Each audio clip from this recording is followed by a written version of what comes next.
This is my opinion that inclusion is needed in every single aspect of life.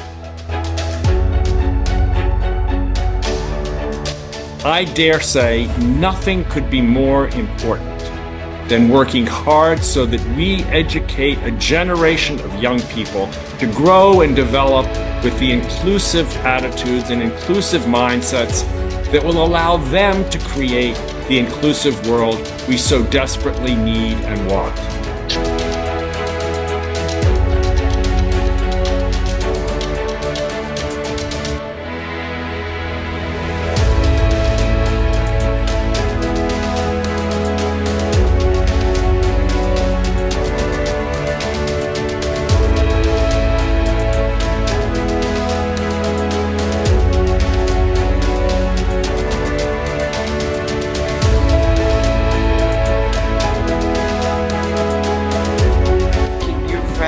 Was the best part of the trip.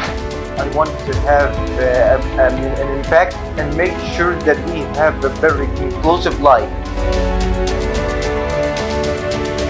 There is no better way to teach things like empathy, courageous action, respect, universal dignity than through the power of play and through the power of sport.